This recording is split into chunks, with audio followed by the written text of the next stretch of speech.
먼 길 단숨에 달려와 주신 여러분 정말 감사드립니다. 인사드립니다.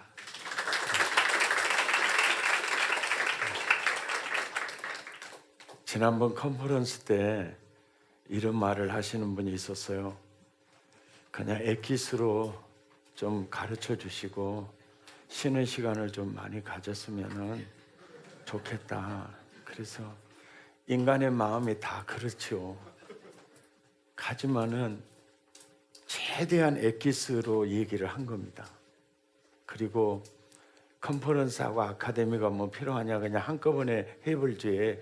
그래서 한 달에 한 번쯤은 그래도 4번은 만나야 사실은 정서적 전이가 그것도 사실은 불충분합니다.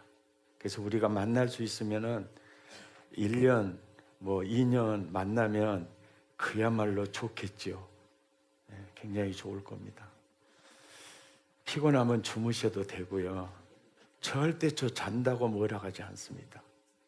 주무시면 그냥 피곤하면 주무셔도 되고, 또 시간 땡땡이 쳐도 저는 절대로 뭐라고 하지 않을 겁니다. 그리고 특별히 그 담임 목사님들은 목회를 하다 보니까 내 생각대로 목회가 안 돼요. 그래서 정말 절박한 마음으로 지푸라기라도 잡는 심정으로 이제 오는데, 따라온 부목사님들이나 담임 목사님이 보내서 내 의지와는 상관없이 오시는 분들은 강의 듣기가 굉장히 더 힘들 거예요. 그래서 쉬다가 제일 늦게 들어온 사람은 대부분 부목사님들이세요. 그리고 제일 많이 좋으시는 분들도 부목사님들인데, 그래도 담임 목사님 잘 만나서 참 이렇게 귀한 시간에 이렇게 나를 보내줬다. 부목사 시절에는 내가 목회하면 정말 잘할 것 같은데요, 목회 그렇게 쉽지 않습니다. 그리고 신학생 시절 참 좋은 시절이고요, 부목사 시절 정말 좋은 시절입니다. 잘 즐기시고 또 악착같이 배우셔야 됩니다. 우리는 칼을 아주 날이 잘 서는 도구로 우리 스스로를 갈고 닦지 않으면 안 되거든요. 오늘 새가족반 우리가 어떻게 하는가, 그 내용 들어가기 전에요, 이제 한국교회 문제를 약간 좀 진단해 보도록 합시다. 우리 함께 이제 한국교회 문제를 이제 신학적으로 이제 문제를 한번 이제 되돌아보는 거예요.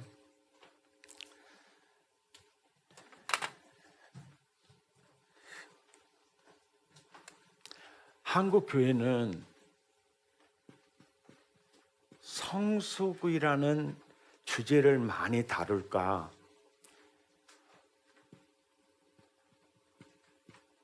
향유라는 주제를 많이 다룰까.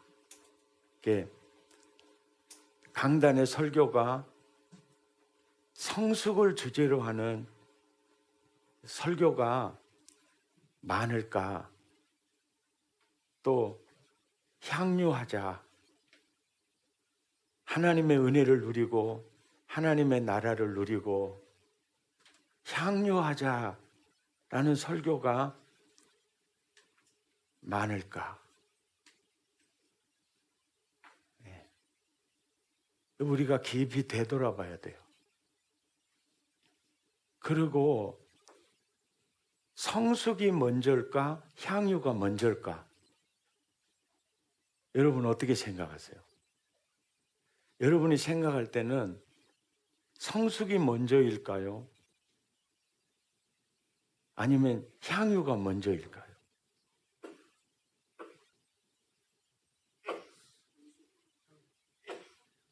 성숙이 먼저일 거다. 아마 대부분의 그 목사님들이나 생각할 때는 성숙이 먼저일 거다라고 생각하고, 이제 성숙하면 향유하게 될 거다라고 생각하는데 틀린 말은 아니거든요. 그런데 성숙을 이 강조하면 강조할수록, 설교를 많이 하면 많이 할수록 향유할 수가 없어요. 이게 없어요. 예. 성숙에 대해서 설교를 기가 막히게 매주마다 하면 죄가 많이 살아날 거예요. 살아날 겁니다. 또 향유만 강조하면 교회는 또 방자하게 될 거예요. 그래서 목회에 있어서 정말 중요한 것이 있다면은 밸런스예요. 예, 균형인데 이게 우리가 정해야 되는 거예요. 내가 1년 52주 설교를 하는데 성숙을 주제로 하는 설교를 몇 프로를 하고 향유를 주제로 하는 설교를 몇 프로를 하는 게 가장 이상적일까? 그리고 지금까지 나온 모든 제자훈련 교재는요, 성숙에 초점이 맞춰져 있어요. 그러니까 지치는 거예요.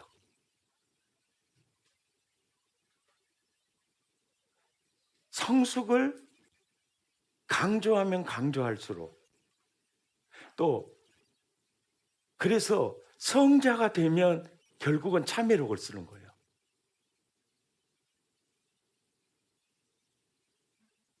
네. 그러니까 우리가 목회를 하면서 이 부분은 늘 묵상하면서 어떻게 밸런스를 맞춰갈 것인가. 예. 성숙을 먼저 강조를 많이 하면 향유는 멀어져요.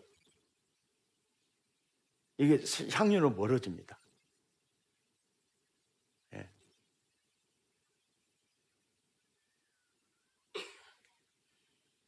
이제 예수님은 어떻게 하셨는가 한번 이 부분을 가지고 이 주제를 가지고 예수님은 이제 뭘 강조하셨는지, 뭘 먼저 얘기하셨는지, 또 말씀하는 지수가 어떤 지수가, 성숙이라는 지수가 많았는지, 향유라는 지수가 많았는지 이제 한번 살펴보시는데요. 성경을 보실 때 마태복음이면 마태복음, 공감복음 4권이면 4권을 볼 때요, 통합적으로 보는 게 굉장히 중요해요. 이게 로마서를 봐도 또 바울 서신을 봐도 이걸 통합적으로 성경을 보는 게, 수트로 보는 게 여가 이게 있구나, 여가 이게 있구나, 이걸 알 수가 있어요. 성경 속에 들어가서 잘 쪼개다 보면 사실은 저자의 의도와는 엉뚱한 데로 가서 빠져 있어요. 그러니까 성경을 볼 때 항상 이 통합적 사고로 이렇게 성경을 보는 게 굉장히 중요한데, 이제 그런 통합적 사고를 가지고 복음서에 예수님의 메시지를 이제 한번 살펴보는 거예요. 이 통합적 사고를 가지고. 그러면 예수님이 뭘 강조를 많이 했는지, 또 뭘 먼저 얘기했는지, 향유를 먼저 얘기했는지 성숙을 먼저 얘기했는지를 이렇게 한번 큰 그림을 가지고 한번 이게 봐보면요,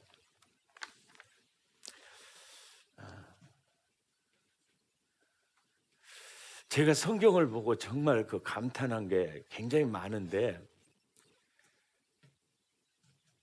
왜 예수님이 말구이에 태어난지 아세요? 엄마가 마리아,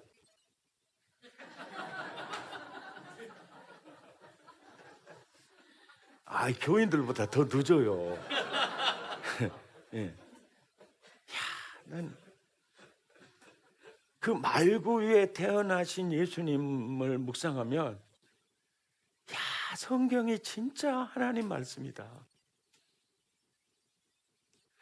구주를 보낼 때 노숙자도 짐승같이 사는 사람도 그분을 만나기에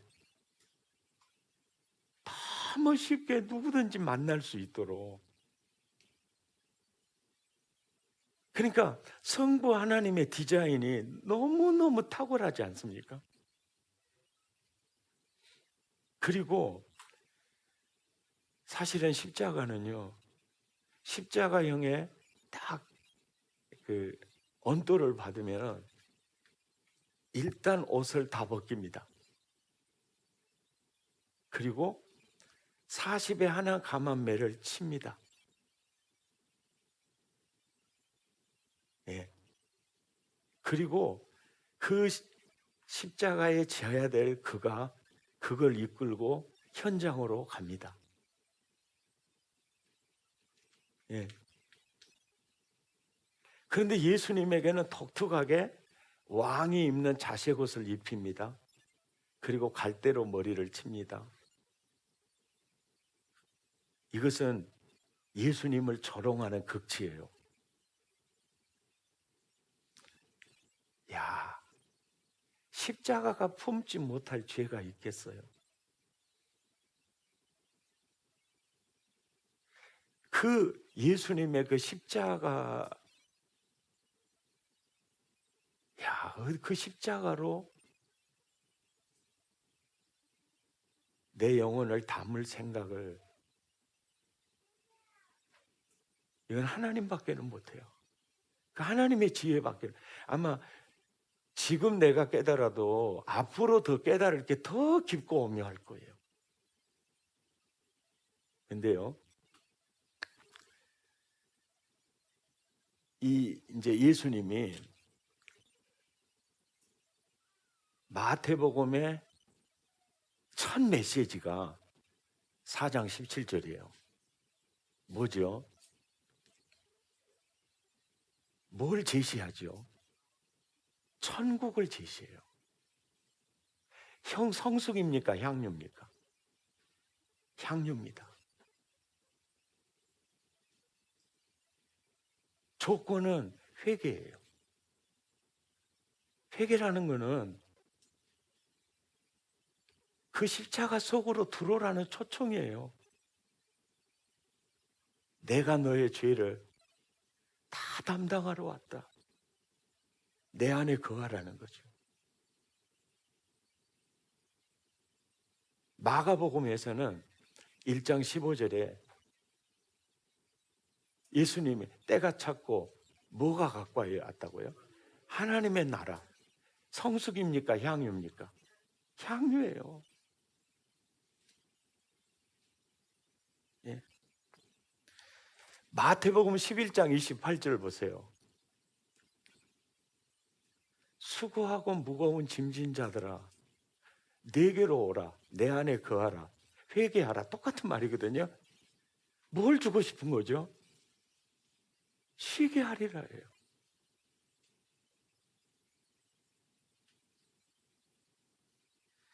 그런데요, 수고하고 무거운 짐이,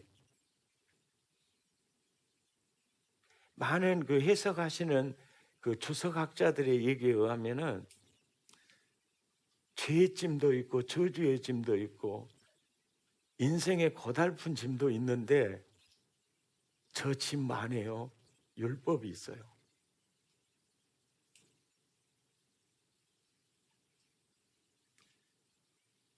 하나님이 대제사장, 서기관, 바리새인들이요, 정말 무거운 짐을 그들에게 지웠어요. 그러는 현실을 예수님이 본 거예요. 당신의 양들을 괴롭히는 지도자들을 본 겁니다. 지금도 한국 교회가, 세계 교회가요, 또 다른 율법주의 성격에 교인들을 힘들게 하고 있는 것 같아요. 매주 기가 막힌 설교로 죄를 드러냅니다. 그리고 율법을 전해요. 심은 사라집니다. 그럴수록 심은 사라져요. 그걸 전하면서도 그걸 다 품을 수 있는 항상 복음이 함께 전거돼야 되거든요.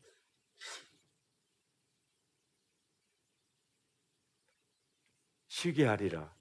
성숙이 먼저입니까? 향유가 먼저입니까? 향유가 먼저예요. 이게 하나님 마음이에요. 요한복음 10장 10절 보시면은 양으로 생명을 얻게 하고 더 풍성히 얻게 하려 함이니라. 그걸 얻기 위해서 나는 선한 목자라 양을 위하여 나는 내 목숨을 버린다.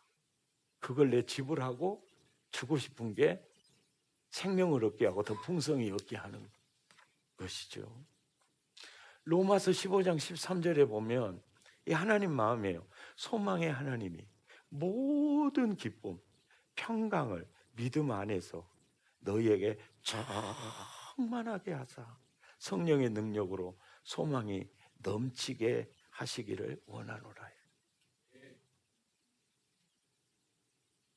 그죠? 이게 굉장히 그리고 이제 예수님이 내 안에 거하라 이렇게 하면 내 안에 거하라. 근데 우리는요 영접하는데 굉장히 초점을 많이 둬요. 신학을 하지 않은 도선 트로트맨이 선원들을 전도해서 양육하기 위해서 성경만을 보고 문자적으로 교재를 만든 게 내비게이터예요. 그게 우리 교회에 들어왔어요. 그러다 보니까 믿음에 대한 신학 부재 현상이 지금 나타난 겁니다. 근데 사실 예수님이 말씀하신 내용 중에 회개하라 이 말은 내 안에 거하라. 영접하는 것보다는 훨씬 처음으로 왔을 때 당신을 구속하신 예수님 품에 들어오세요. 우리 예수 안에 살아요. 우리 예수님을 따라 살아요. 이렇게 전했으면 훨씬 더 행복해졌을 거예요. 제가 봤을 때 예수님이 이렇게 영접하라는 말이나 내 안에 거하라는 말이나 회개하라는 말은 같은 의미거든요. 같은 의미라도 우리가 새로운 영혼을 만났을 때 우리 함께 예수 안에 살아요. 예수님을 따라 살아요. 예수 안에 살아요. 예수님과 함께 살아요. 예수님을 따라 살아요. 그랬으면은 훨씬 믿음 생활하기가 훨씬 더 수월해요. 훨씬 더 수월하고 진짜 그분의 품 속에서 안식을 느낄 수가 있어요. 예. 그러면서 이제 요한복음 15장 15절은 이런 얘기거든요. 나는 포도나무고 너희는 가지야. 아담 가지가 끊어질 때 아담 속에 네 종자도 다 끊어졌어. 내가 가지 찾아왔다. 내 안에 거하라거든요. 내 안에 거하라. 내가 내 안에 거하라. 거하라고 왜 이것을 너희에게 이르면 내 기쁨이 너희 안에 있어 너희 기쁨을 충만케 하려 함이니라. 향유가 상당히 중요하죠. 중요한 주제죠. 그러면서 이제 이런 거예요. 요한복음 15장 15절에 너희를 종이라 하지 않는다. 너희를 친구라고 했다. 이게 종이에요. 그러니까 예수님은 나의 주인이시고 나는 예수님의 종이다 라고 얘기를 하실 때는 그 주인은 책임지는 주인입니다. 부양하는 주인이에요. 보호하는 주인입니다. 갑질하는 주인이 아니에요. 신분적으로 예수님이 우리를 종 다루듯이 하지 않아요.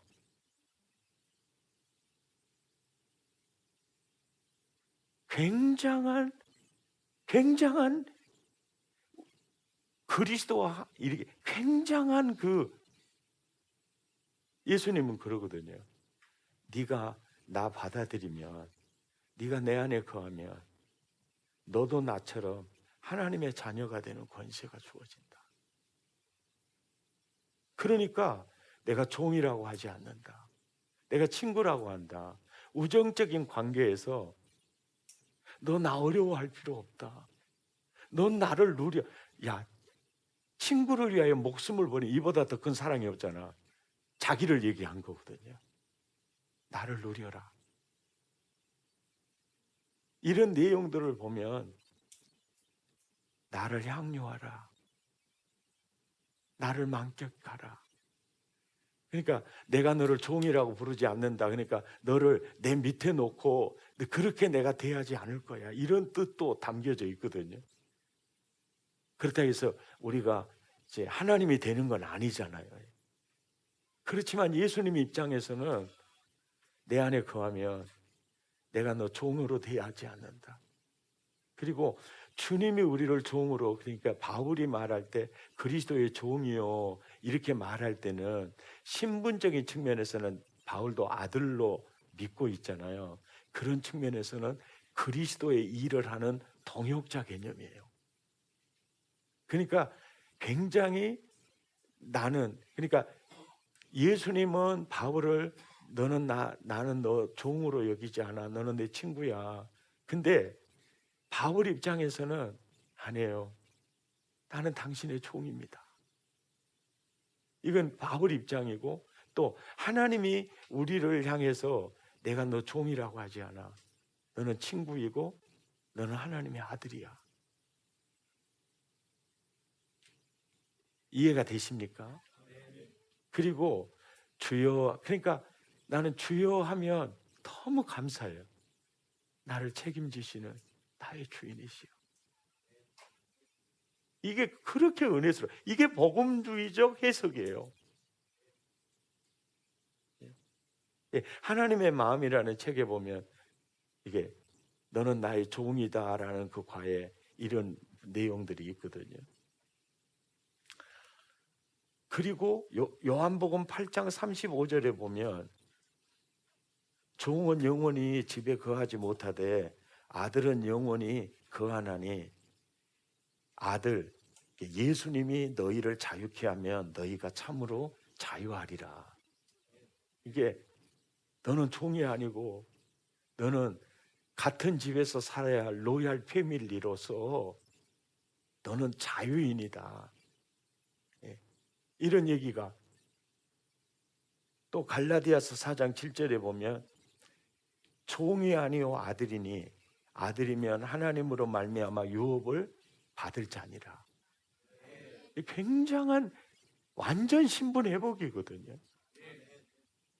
또 로마서 8장 16, 17에 보면 성령이 친히 우리 영으로 더불어 하나님의 자녀인 것을 증언하시나니, 자녀이면 상속자, 곧 하나님의 상속자요 그리스도와 함께할 상속자거든요. 이 어마어마한 거죠. 왜 이런 얘기를 하실까요? 쪼다의식 갖지 말라는 거예요. 채무의식 갖지 말라는 겁니다. 억눌려 살지 말라는 거거든요. 하나님의 아들처럼 살라는 거거든요. 그러니까 교인들을 하나님의 아들처럼 살 수 있도록 만들어 가려면 우리가 뭘 전해야 할까요?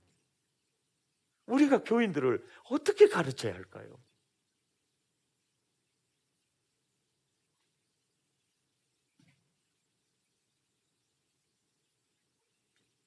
그렇다고 해서 이쪽으로만 계속 몰고 가면 교인은 방자에 행할 겁니다. 그래서 목회에 가장 중요한 것은 밸런스예요. 균형입니다. 그런데 그 배가 잘 갈 수 있도록 평형수 역할을 우리가 해야 되거든요. 목자가 향유적으로 너무 기울어져 간 것 같으면 또 성숙적으로도 또 방향을 잡아줘야 되고. 예. 그 다음에 요한복음 1장 12절에는 하나님의 자녀가 되는 권세라는 말을 왜 썼겠어요? 예수님이. 예. 이 권세라는 말.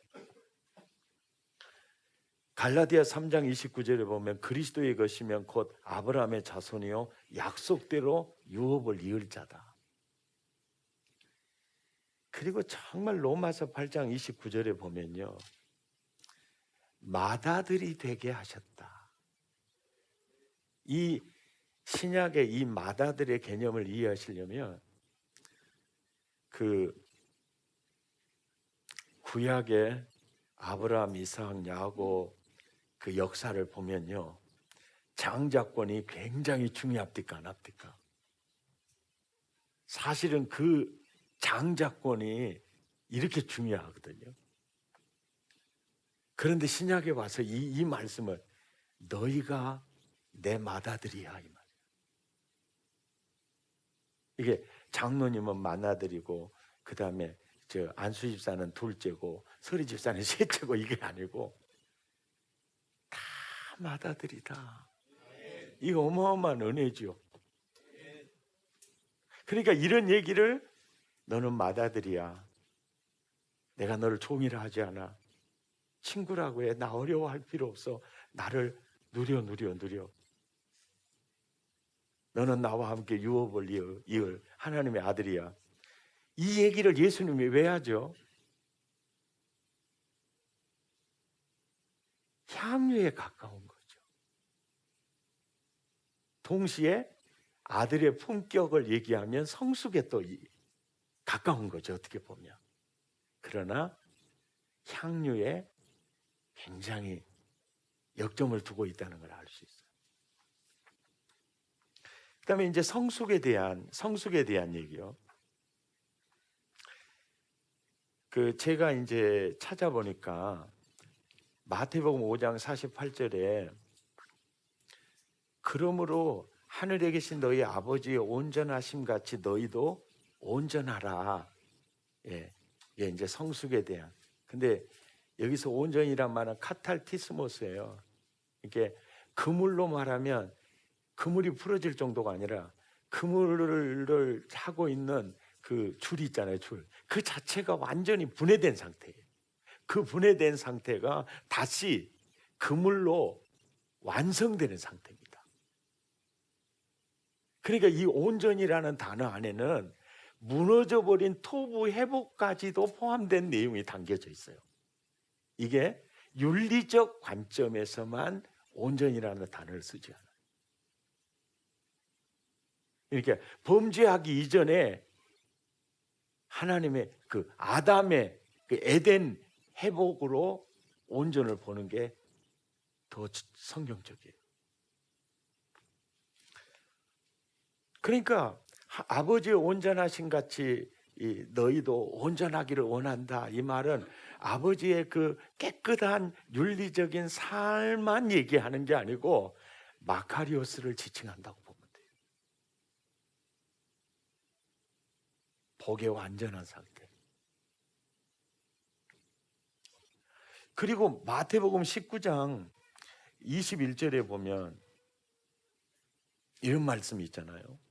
예수께서 이르시되 네가 온전하고자 할진대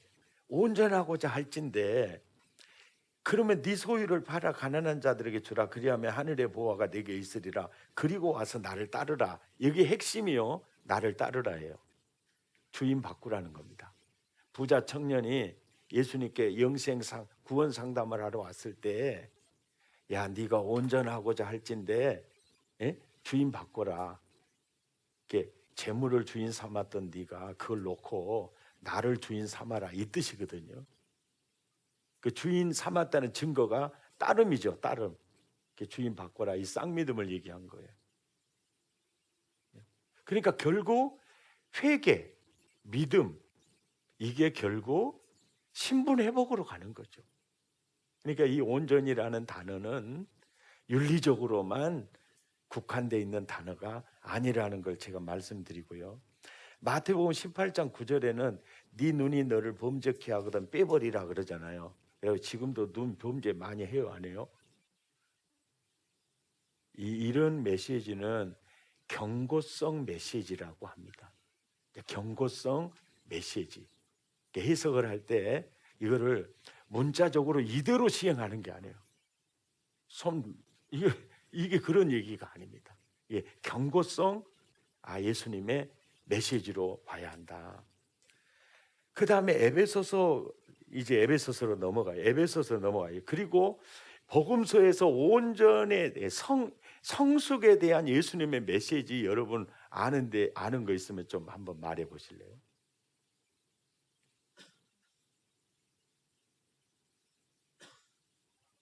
네? 네?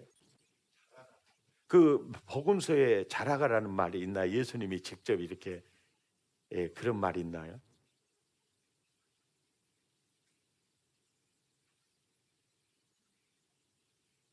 베드로가 처음에 왔을 때 너 성숙해라 이런 말 안 하지 않잖아요. 이름 바꿔주잖아요. 예? 예. 이름 바꿔주죠. 씨 부리는 비유에서 잘하는 거는 씨가 잘하는 거. 예? 씨 뿌리는 비유에서 잘하는 그 길가와 이거 옥토 이거 말입니까? 그 겨자씨 비유요. 예. 그 길가 옥토 이렇게 돌밭 이것은요 예수님이 복음의 씨를 뿌렸을 때 길가와 같은 사람, 돌밭 같은 사람은 받아들여지지 않잖아요. 근데 그 중에 옥토가 그 복음을 받아들여요. 그리고 30배, 60배, 100배 열매를 맺게 되는. 그러니까 10사람에게 복음을 뿌렸는데 그 중에는 이제 길가 이렇게 있고 복음을 받아들이는 옥토가 그 속에 있고 그 사람을 통해서 30배, 60배, 100배의 열매가 맺힌다. 이게 교회사입니다. 교회사. 그 비유는 그 비유고요. 그 다음에 겨자씨 하늘 같은 비유는 백동조라는 인생에게 이제 복음이 심어졌을 때 정말 겨자씨 한 알과 같은 존재였는데 풀보다 커가지고 나무가 되면 새들이 와서 깃들이느니라 이거거든요. 교회가 처음에 작은 교회, 겨자씨 하늘 같은 교회였는데 생명이 있으니까 복음의 능력에 의해서 그 교회가 성장할 것이고 나중에 그 교회를 통해서 무수한 영혼이 깃들이게 될 거다. 이게 세계 교회 부흥을 얘기하는 내용이거든요. 그러니까 복음의 능력이죠. 그 능력이 그렇게 이제 자라나게 될 거다. 그래서 그 비유들은 전부가 다 향유에 가까운 내용들입니다. 예. 저는 그렇게 생각을 합니다. 원수를 사랑하라. 사랑해야죠. 잘하라는 말도 사실은 그게 주제가 될 수 있죠. 제가 왜 오늘 이걸 물어보느냐면 예수님의 메시지 중에 향유의 메시지가 거의 지배적이라는 겁니다. 예. 거의 지배적이라는 겁니다. 성숙에 대한 메시지는 그렇게 없다는 얘기가 아닙니다. 많지 않다는 얘기죠. 여러분이 이제 복음서를 읽어보시면서 이런 저기를 안목을 가지고 예수님이 전했던 그 메시지의 비율대로 여러분이 아마 그 설교를 그렇게 한다면은 교회가 굉장히 달라질 겁니다. 예. 무슨 얘기인지 아시겠죠? 근데 결국은요, 에베소서 4장 11절 12절에 보면 직분자를 주는 게 결국 교우들을, 이렇게 성도들을 온전하게 하기 위해서 직분자들을 주잖아요. 그리고 또 에베소 4장 3절에 보면 온전한 사람을 이루어 그리스도의 장성한 분량이 충만한 데까지 이르도록 하는 거고, 15절에 보면 우리가 잘해야 될 목표는 그리스도잖아요. 그리스도. 예. 이 분명히 이제 바울이 깨닫는, 성령님이 바울을 통해서 주시는 메시지예요. 그러니까 성숙이라고 하는 주제를 중요하게 다루고는 있어요. 그죠? 다루고는 있는데 비율로 보면 향유 쪽이 굉장히, 비율로 보면 이제 많다는 거죠. 그 이제 봐보세요. 이 그리스도의 형상으로까지 우리가 이제 성숙을 했습니다. 그 성숙을 했어요. 그러면 그 예수님은요, 자기를 부인하고 자기를 저주했던 제자도 흠도 티도 없이 품어불잖아요. 예수님은요. 그잖아요. 정말 배신했던 제자들 눈 하나 깜짝하지 않고 그냥 보듬어 불고 품어 불잖아요. 이게 진짜 그리스도의 형상이거든요. 성숙의 폭이 결국은 향유의 폭이 돼요.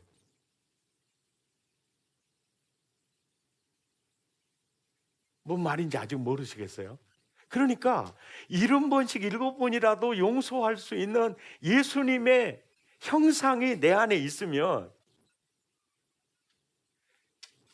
내가 미워지는 사람 한 사람이라도 있겠어요? 없겠어요?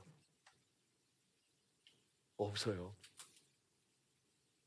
성숙한 것만큼 우리는요, 큰 그릇이 될 뿐 아니라 이 완전히 하나님의 나라가 되는 거예요. 그러니까 성숙을, 그리스도의 형상으로 닮아져 가야 돼. 이 얘기가 뭐냐면 네가 그래야 진짜 쉼을 얻을 수 있는 거야.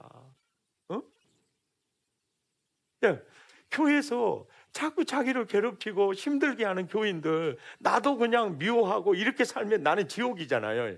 근데 어차피 인생 종자는 저거야, 저 종자야. 그래서 선생님 감사합니다. 그리고 더 징한 종이 있으면 교수님이라고 그러고, 예수님만이 감당할 수 있는 사람에서 아이고 총장님 안녕하십니까? 나를 그렇게 수준에서 이거 완전히 이게 성숙이거든요. 어떤 것도 담아낼 수 있는, 이게 그리스도의 형상이거든요. 그러니까 나처럼 살 수 있겠니? 그 말은 진짜 천국 누리고 싶으니? 이 얘기와 똑같은 거예요. 결국은요, 상황과 처지에 의해서 일비하는 것은 그만큼 내가 미성숙돼 있다는 거고요. 그렇잖아요. 내가 성숙돼 있다. 이렇게 바울이 그래도 그리스도의 형상 많이 닮아져 갔잖아요. 그러니까 이게 로마 감옥에서 빌립보서를 써도 감사와 기쁨이라는 단어가 14번이 나온다.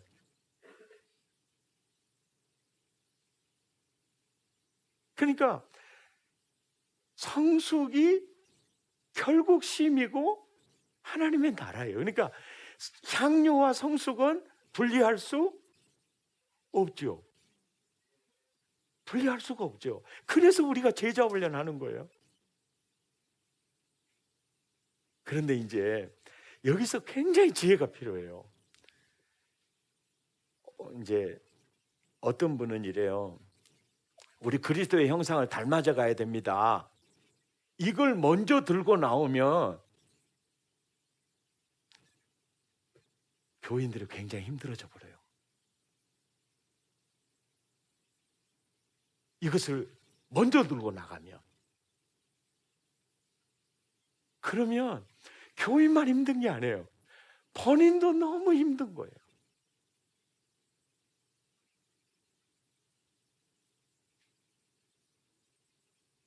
그러니까 성숙을 먼저 들고 나가서 교인들을 그리스도 형상으로 닮게 하려면 교인들이 닮기 전에 본인이 먼저 죽어요. 그래서 이 밸런스 너무 중요하다는 거예요. 예.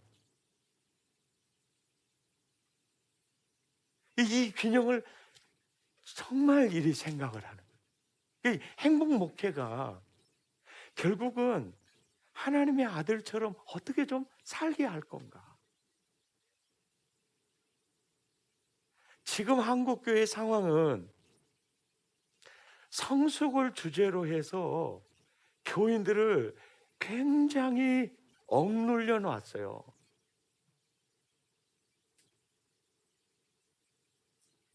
그리고 전도 안 한다고 달달 볶아가지고 보험회사 직원 만들어 놨어요. 복 받으려면 헌금하라고 앵벌이 시키고 있어요. 전부 복음의 본질에서 벗어난 겁니다. 헌금 훈련 매우 중요해요. 근데 제가 한국교회를 앞으로 바라봐, 지금 한국교회가 이대로 가면 희망 없어요.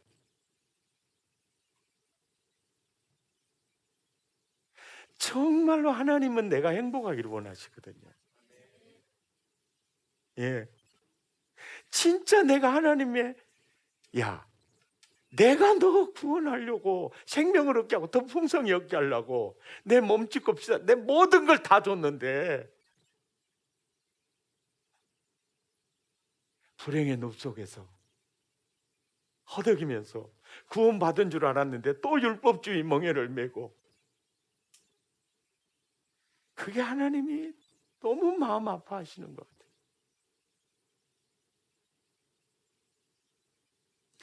행복목회 컨퍼런스하고 아카데미 이렇게 하니까 어떤 목사님이 나한테 그럽니다. 은퇴하고 사역하려고 그래? 그러더라고요.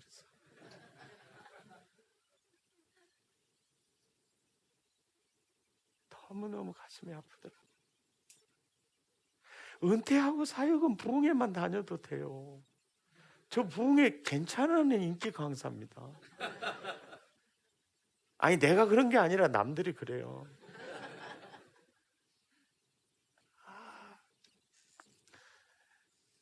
진짜 그 하나님 마음이에요. 하나님 마음이요. 예.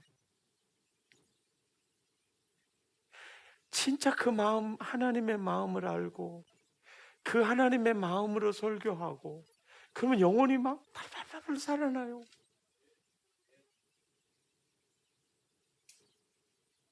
예. 전도도 자연스럽게 되고요. 의사 똑같이 세상을 사는데 전전긍긍하거나 세상의 환경과 상황과 처지에 따라서 일이 일비하는 게 아니라 진짜 유유자적하는 모습이 보이거든요.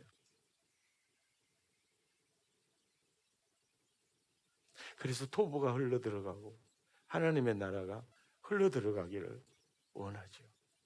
그게 처음에 교회를 개척해도요, 저 사람 빨리 키워가지고 11조 하게 해가지고 키워가지고 잡아먹어야 되겠다 그러면 잡아먹기 전에 도망가요.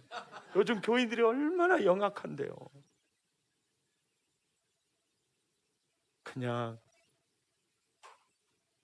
하나님의 나라 누리도록, 하나님의 나라를 나누도록, 하나님의 아들처럼 살도록. 그래서 잘 키워놔서 이제 일을만 하고 11조도 하는데 다른 데로 이사 가요. 그러면은 그냥 전방문 닫아불고 싶죠. 그때 닫으면 안 돼요.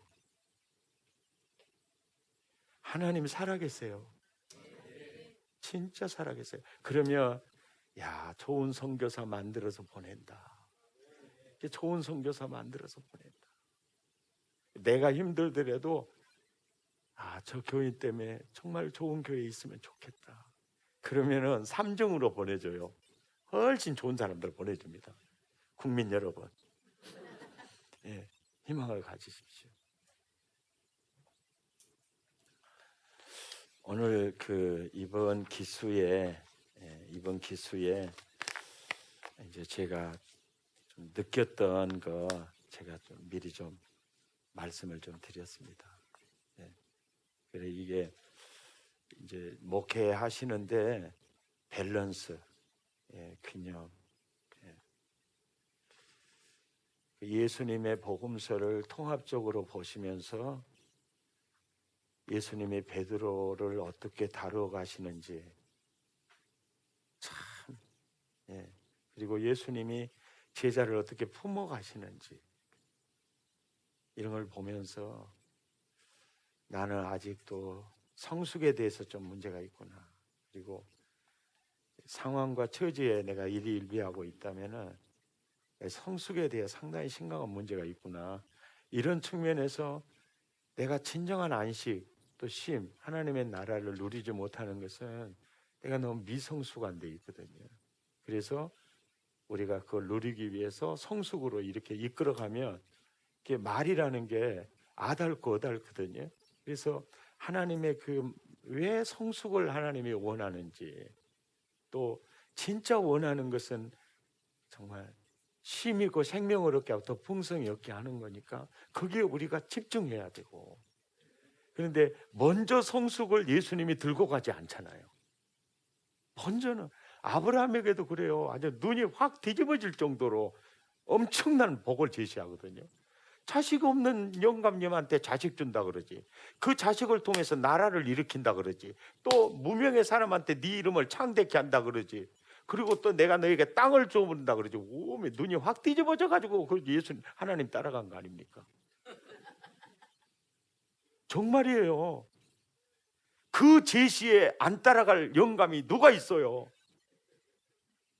그래서 사실은 복음은요, 어마어마한 걸 제시한 거예요. 세상이 당신에게 정말로 줄 수 없는 거, 생명, 하나님의 나라, 하나님의 노예할 패밀리가 되는 은혜, 이 어마어마한 걸 제시해요. 그리고 복음에는 능력이 있어요. 있습니다. 복음의 역사가 있어요. 내가 예수 믿어보니까 측량할 수 없는 것이 예수 그리스도 안에 있어요. 아멘. 우리가 그것을 이게 향유와 성숙. 근데 성숙을 먼저 가지고 나가면 율법주의 멍에에 묶여질 수 있다. 교인들이요. 묶여질 수 있다.